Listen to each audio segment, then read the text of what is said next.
እንደ አባቱ ብንሄድ አምላክነቱን እናገኛለን፣ እንደ እናቱ ብንሄድ ደግሞ ሰውነቱን እናገኛለን። በሰውነቱም ፍጹም ነው፣ በአምላክነቱም ፍጹም ነው። ይህን በማን እናውቃለን ከተባለ በድንግል ማርያም። ክርስቶስ ፍጹም ሰው አልሆነም አያሰኝም። ለምን? ሔዋን አዳም ያለ እናት ሲያስገኛት ሔዋን ከአዳም ስለተገኘች ሔዋን ጎደሎ እንደማትባል ክርስቶስ ከመቤታችን ያለ አባት ሲወለድ ሰው ሲሆን ክርስቶስ ባህሪው ጎደለበት አያሰኝም። ፍጹም ምንድነው? ፍጹም ሰው እንለዋለን። የአብ ልጅ ፈጣሪ ነው ኢየሱስ ክርስቶስ ፈጣሪ ነው ብሎ የሚያምን ሰው ሲመጣ የድንግል ማርያም እንጂ ድንግል ማርያምንም ወላዲተ እግዚአብሔር ብለህ እመን እንላለን ማለት ነው። ንስጥሮስ ሲመጣ ያን ብለን ነው የምንመልስለት። ለምን? እግዚአብሔርን ንነሰን ሰማያ ለቅድስት ድንግል ወላዲተ እግዚአብሔር በስጋ እኛ ድንግል ማርያምን እግዚአብሔርን በስጋ የወለደች እንላታለን ማለት ምን ማለት ነው? እግዚአብሔር ወልድን በባህሪው የወለደ እግዚአብሔር አብ ነው። እግዚአብሔር ወልድን በባህሪዋ የወለደች ድንግል ማርያም ናት። ምን ማለት ነው? የእግዚአብሔር ባህሪ ርቀት ነው። ምልአት፣ ስፋት፣ አይወሰኔነት፣ አለመመርመር፣ ሁሉን መቻል፣ ካህሌ ሁሉ መሆን። ከዚህም የተነሳ ነው መልአክ አላዳነንም መላእክት አያድኑንም የምንለው። መልአክ መሆን እንጂ መልአክ ሰው መሆን አይችልም። ሌላም ደግሞ እናምጣ። ሰውም አላዳነንም ነቢያት አላዳኑንም የምንለው ነቢያት ፍጡር ሆነው መቀጠል ይችላሉ እንጂ ከፍጡርነት ወጥተው አምላክ መሆን አይችሉም። እንስሳትም አላዳኑንም የምንለው እንስሳ ሆኖስ ይቀጥላል እስከ መጨረሻው። ቴክኖሎጂ እስከፈለገው ድረስ ቢያድግ እርግጠኛውን የምናገረው ነፍስን መስራት አይችልም። ዝንጀሮን ሰው ማድረግ አይችልም። ዝንጀሮ ከተማ እንድትለምድ ዳቦ አስለምዶ ሊያረጋት ይችላል። ዝንጀሮን ግን ሰው ማድረግ በፍጹም አይችልም።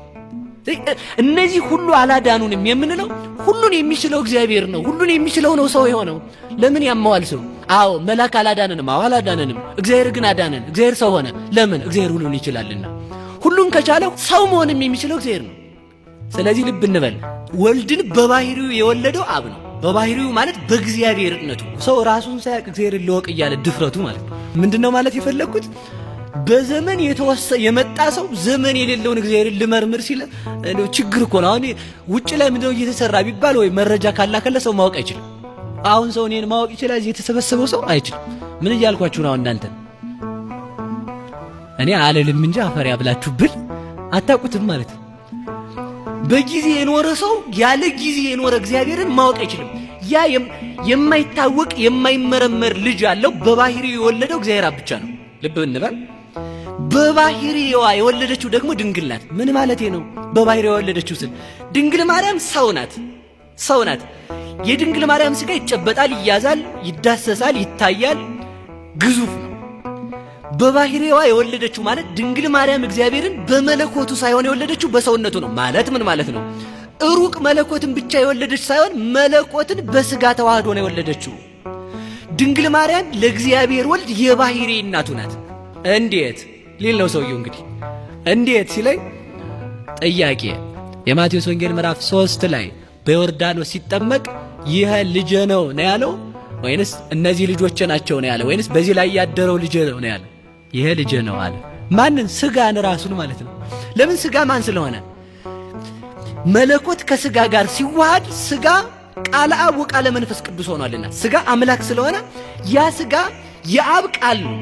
ያ ስጋ ከድንግል ማርያም ስጋን የተነሳው ያ ስጋ አካላዊ ቃል ሲዋሃደው ምን ሆኗል ማለት ነው? አምላክ ሆኗል። ስለዚህ በባህሪዋ ወለደችው።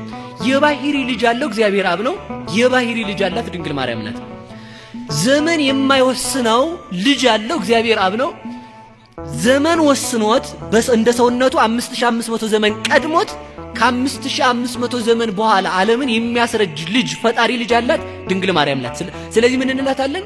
አብ በባህሪው የወለደውን ድንግል ማርያም በባህሪው የወለደችው ማለት የሰው ባህሪ ሰው አይደለ? ስለዚህ ፍጹም ሰው የሆነው ከድንግል ማርያም ነው። አንድ ነገር ብቻ እናንሳ። አንድ ልጅ ያለው ማን ነው? አብ ነው። አንድ ልጅ ያላት ደግሞ ድንግል ማርያም ናት። አንድ ልጁን ለተዋህዶ የሰጠ አብ ነው። አንድ ልጇን ደግሞ ዓለምን እንዲያድን ከሷ አንድ ልጅ የወለደች ደግሞ ድንግል ማርያም ናት። ስለዚህ ምን እንላታለን? የእግዚአብሔር አብ ምልክት እንላታለን። ምልክትነቷ በምንድን ነው ከተባለ አሁን ሰው ብቻውን መውለድ ይችላል? ብቻውን መውለድ አይችልም። ብቻውን የወለደ ማን ነው? አሁን እንዴት ድንግል ማርያም ብቻዋን ትወልዳለች የሚል ሰው ሲነሳ ምን ብለን እንመልሳለን መሰላችሁ? እንግዳውስ እግዚአብሔር ለምን ብቻውን ወለደው ብለን እንመልሳለን። ይኸው ብቻዋን በመውለዷ ብቻውን የወለደ አብን ሰበከችው ማለት ነው። አያችሁ፣ እሷ ብቻዋን ነው የወለደችው። እንዴት ብቻዋን ወለደች ከተባለ እንግዲህ አብ ብቻውን የወለደው ማነጻጸር ግን አይደለም። ሰዎቹ ሊመስላቸው ይችላል። ህሊና ያልጠራ ሰው እንደዚያ ነው የሚያየው። ስለዚህ አብ ብቻውን እንደወለደው ድንግል ማርያምን ብቻዋን ወለደችው። ከአብ ተመልከቱ ያለ ሕማም እንደተወለደ ከድንግል ማርያምም ያለ ሕማም ተወለደ። ከአብ ያለ ዘር እንደተወለደ ከድንግል ማርያምም ያለ ዘር ተወለደ። ሴቶች ሲወልዱ በዘር ነው የሚወልዱት። እሷ ግን ያለ ዘር በመጽነሷ ምክንያት ሴቶች ሲወልዱ የሚሰማቸው ሕመም ሳይሰማት ወለደችው። እሱ ደግሞ ሕፃናት ሲወለዱ የሚሰማቸው ሕመም ሳይሰማው ተወለደ ማለት ነው። ስለዚህ ምን እንላታለን? የተዋህዷችን ምልክት፣ የአብ መታወቂያ ብለን እንጠራታለን።